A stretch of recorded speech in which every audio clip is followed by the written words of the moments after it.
I am doctor शक्ति। पिछले video में हमने ये देखा कि मेडिटेशन और अवेयरनेस में क्या फ़र्क होता है। आज हम ये सीखेंगे कि मेडिटेशन कैसे करते हैं। उससे पहले हमें कुछ कंसेप्ट्स का जानना जरूरी है। जब हम चीज़ों को अच्छी तरीके से पहचानते हैं तब उन पर कंट्रोल करना, उनको समझना ज़्यादा आसान हो जाता है। तो मेडिटेशन के अंदर हमें जो समझना है और जिन चीज़ों का प्रयोग होता है वो है, आप देख सकते हैं, breathing, respiration, mind, brain, subconsciousness, consciousness. इन सब चीज़ों में क्या फ़र्क है और ये क्या चीज़ें होती हैं। शुरुआत करते हैं हम ब्रीथिंग से। हमें इतनी नॉलेज तो है कि हमें अपने ब्रीदिंग पे कंट्रोल करना है। ब्रीदिंग होता है सांस लेना और छोड़ना, और इसीलिए कुछ लोग ऐसा कहते हैं कि मैं 2 मिनट या 4 मिनट तक अपनी सांस को रोक के रख सकता। शायद ये मेडिटेशन नहीं है। मेडिटेशन की अवस्था एक ऐसा स्टेट है जिसमें हमारी बॉडी में ऊर्जा की ज़रूरत, एनर्जी रिक्वायरमेंट बहुत कम होती है। इस वजह से आपकी ब्रीथिंग अपने आप ही स्लो हो जाती है। और ऊर्जा कहाँ से आती है? उसका आंसर है रेस्पिरेशन। जब आप सांस लेते हैं तो आपका शरीर उस हवा से ऑक्सीजन निकालता है। उस ऑक्सीजन को आपके शरीर की कोशिकाएं एनर्जी प्रोड्यूस करने में यूज करती हैं, और इस प्रोसेस को रेस्पिरेशन कहते हैं। और शरीर को ज़्यादा ऊर्जा की जरूरत कब होती है? जब शरीर बहुत ज़्यादा एक्टिव हो। जैसे आपका दिमाग जब बहुत ज़्यादा एक्टिव होता है, जब आप ओवर थिंकिंग करते हैं, जब आप बहुत ज़्यादा सोचते हैं, उस वक्त आपका दिमाग बहुत एनर्जी यूज़ करता है। उस एनर्जी को कंप्लीट करने के लिए रेस्पिरेशन को बढ़ाना जरूरी हो जाता है। उस वजह से ब्रीथिंग बढ़ जाती है। आप चाह के भी कंट्रोल नहीं कर सकते।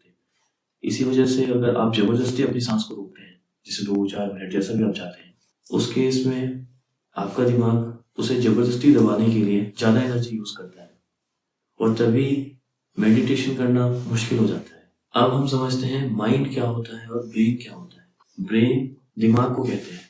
वो एक स्ट्रक्चरल कंपोनेंट है। वो हमारे शरीर में प्रेजेंट होता है। आपने फोटोज में दिमाग की पिक्चर देखी होगी। दिमाग में नर्व्स भी प्रेजेंट होती हैं जो आपके शरीर में सिर से लेकर पैर तक फैली होती हैं। फिर माइंड क्या है? ये चीज़ें थोड़ी कॉम्प्लिकेटेड हो सकती है। इस वजह से इसको आसान शब्दों में समझाने के लिए मैं आपको ये समझाऊंगा कि आप शरीर को घर की तरह देखिए। ब्रेन घर में आपका फ्यूज बॉक्स है, जो मेन सप्लाई, जो मेन पावर सप्लाई होती है आपकी, आप उसे ब्रेन समझिए। और जो तारे हैं उसे आप नर्व समझिए। अब सोचिए, तार वही है, उसमें इलेक्ट्रिसिटी चल भी वही रही है, पर उन्हीं तारों से आप कितने अलग अलग काम कर रहे हैं। जिसमें बल्ब जलाना है, टीवी चलाना है, कभी आप फ्रिज चलाते हैं। वैसे ही हमारे दिमाग से ये नर्व्स निकलती हैं और हम अलग अलग काम करते हैं। आप अलग तरीके से सोचते हैं, आपको इमोशंस फील होते हैं, आप कोई एक्टिविटी करते हैं। नर्व्स वही है, ब्रेन भी वही है। तो मैंने आपको ब्रेन और मेन सप्लाई में एक रिलेशन बताने की कोशिश की। ये आपका मेन सप्लाई है, इससे तारे निकलती है। जैसे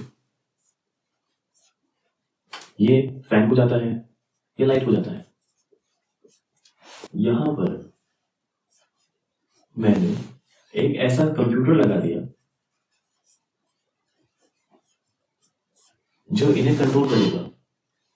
इसे थोड़ी टेक्निकल लैंग्वेज में हम इसे आर्टिफिशियल इंटेलिजेंस कहते हैं।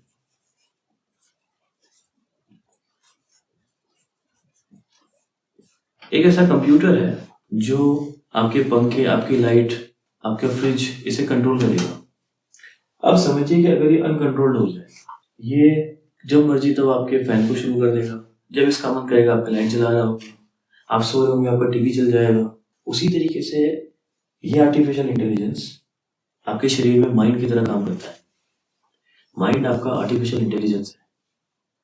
अगर वो अनकंट्रोल्ड हो जाएगा तो आपके थॉट्स अनकंट्रोल्ड होंगे, आप कुछ भी सोचेंगे, कुछ भी करेंगे। इसी वजह से इस आर्टिफिशियल इंटेलिजेंस को कंट्रोल करना जरूरी है।